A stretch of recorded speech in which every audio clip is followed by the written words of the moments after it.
Right, man in boxing, led the Flair Cops. Shout out to Goodfellas Sports TV. Woo! Don't forget to check out our sponsor, The Health Blaze, at thehealthblaze.com. 100% all natural products from lotions, soaps, foot soaks, bath bombs, and much, much more. Use the promo code Goodfella1Boxing.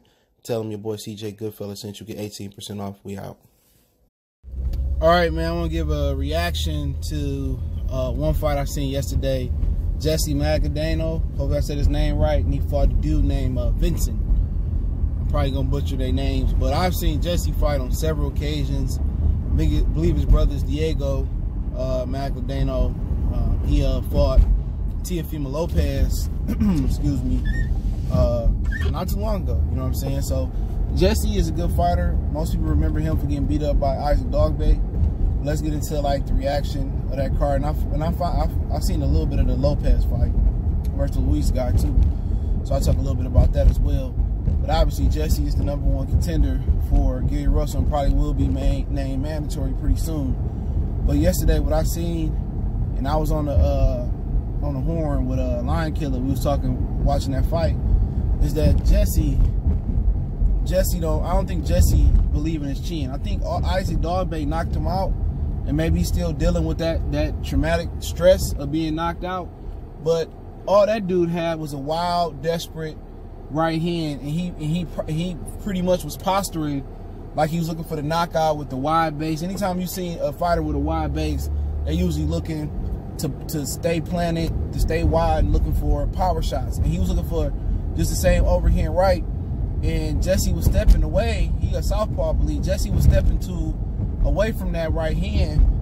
But, you know, it was times in that fight where, you know, and I get to Robert Byrd, old self, in that fight where down the stretch, before he got stopped by disqualification, it was parts in that fight where he did what he needed to do. He landed, you know, his 1-2, or he got in, but, you know, then he retreated. He should have been staying, you know, in the inside and banging this dude's body and getting him up out of there. He was content with just dancing on the outside and basically just fighting finesse, fighting like a beta male. I'm sorry to say that, but he was fighting like a pussy. And maybe he got hit with a right hand on the shoulder, on the chin, or he got hit with one of the overhand rights, or he didn't want to take no chances. But when he took a chance and he dropped him with the check hook, when he just turned it over, and the short hook is usually the hook that do it. The shorter and tighter your hook is, the more efficient it's going to be. You know, Joe Tessitore, it was just short. Those short hooks, the one that did it. And the Vincent guy walked into that shot, and he dropped him another time before that too. You know, he should have been taking the fight to that dude. He should have been pressing that dude back. All he had was a wild overhand right. He just keep his hands up. And once he got inside the overhand right, and he did get inside the overhand right before they stopped it, he just would, you know, punch him, touch him a couple times, and then he would roll out and go back to fighting on the outside. And, you know, I truly didn't understand.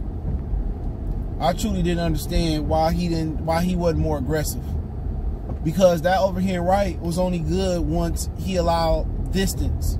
He was just throwing that punch to keep Jessie off of him.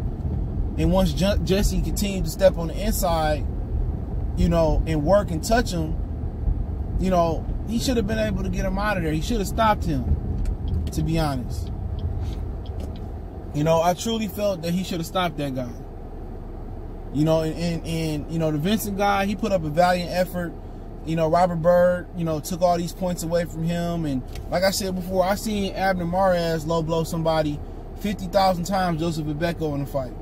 You know, the ref was against him, man. He got a lot of points taken on. Robert Byrd not allowing him to work on the inside a little bit. And Robert Byrd was terrible last night. You know what I'm saying? And, of course, I would have low-blowed him again, too. I had no chance to win the fight. This dude Jessie wouldn't open up, allow him to fight. And Jessie didn't want to get the knockout. So Jessie was just content from boxing on the outside. And, like I said, he left a lot to be desired in there. And Robert Byrd basically stole the show by being a horrible referee last night, you know. But, you know, at some point after, like, you took 2 or 3 points away from him, after the 2 points, he should have been DQ'd anyway, because there was no way he was going to come back. He was down like 3 points, you know, from DQs. He was down 2 knockdowns. I mean, shit, this dude was behind 8, 9, 10 points. Shit. you know, but like I said before, man, talk about Jessie and Gary Russell a little bit. And with them two, Jessie got punching power though. He displayed that he got some type of power, but Russell gonna come. It depends if he fight Vincent the same. If he fight Russell the same way he fought this Vincent guy,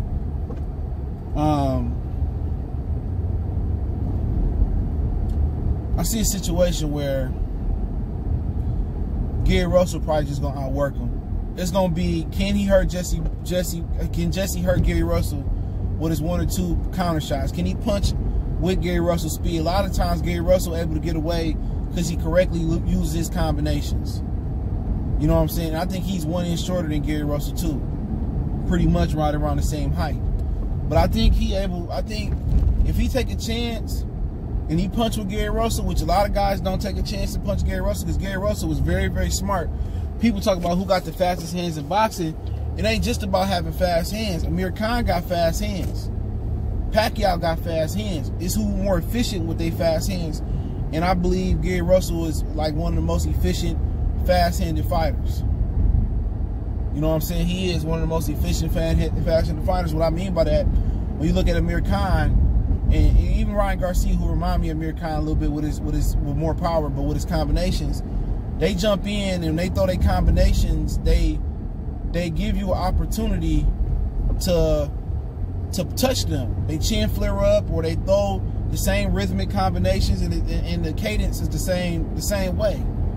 So if you punch with guys like that, you know what I'm saying, you have an opportunity. With Gary Russell, the chin is tucked. The combinations might come off at one cadence at one point. The next round, he might switch the cadence up, or the rhythm of the punches up. And he just always keep you guessing with his hand speed. He's never predictable. You know what I'm saying? Or he's not too predictable. He always keep you guessing with his hand speed. And that's what sets him apart from Amir Khan. Not just because of the jaw. If Amir Khan was able to shorten his combinations and then, you know, kind of go longer, if he able to switch it up, his combination punches up, he would be dangerous, man. He would be dangerous. But I just see Gary Russell beating Jessie. If Jessie don't be more aggressive, he looking to punch with Gary Russell, and that showed me last night. Anytime that Vincent punched with his overhand right, that Jessie went into, you know, he went into retreat mode. But once he punched with Jessie punched with Vincent, he had a lot of success. But we'll see if he able to sit there and punch with Gary Russell and able to touch Gary Russell. If Gary Russell stay at the weight, we gonna see what type of chin Gary Russell got. But Jessie gonna have to be more aggressive. He gonna have to follow up with more than one check hook or more than one shot. He gonna have to put his punches together. And he got to put more than 1-2 shots versus Gary Russell, or he just gonna get outworked. You know, I do think he got the power advantage. But the thing about it, he don't have no aggression. You know what I'm saying? So Gary gonna put him on the back foot, and Jessie, I just think Jessie got post-traumatic stress from being knocked out before. And I just don't think he totally believe in his chin at this point, man. But that's my humble opinion on it. I like Gary Russell in that fight, but I won't count Jessie out because Jessie can punch, and you know Jessie got some skills as we see. But I like Gary Russell if he stay at the weight. We're not sure what Gary Russell gonna do, but we'll see when they order that mandatory if Gary Russell stay or where he go. He said he wanted to move up to 135, and I don't know what's gonna happen. Devin Haney really ain't tried to take that shit serious, so that is what it is, man. But to talk about the Adam Lopez fight and the Luis fight, I think Lopez is trained by Buddy McGurf. You can tell he's sticking, he's moving. You know what I'm saying? And he got touched up a lot in that fight. I believe that was a 12-round fight, and they had proper time to prepare. I think Luis style would end up wearing Lopez down. Lopez got hit way too much last night. They got to work on keeping the motherfucker on the outside. Look here, man. Safe place in boxing, depending on what type of boxer you is long range, where Lopez was trying to keep the fight at last night. And then the second safest place is close range. Smother your opponent, you know what I'm saying? So a lot of times the Luis character was keeping him in the pocket, in that gray area. And it's only so many fighters that can fight in that pocket.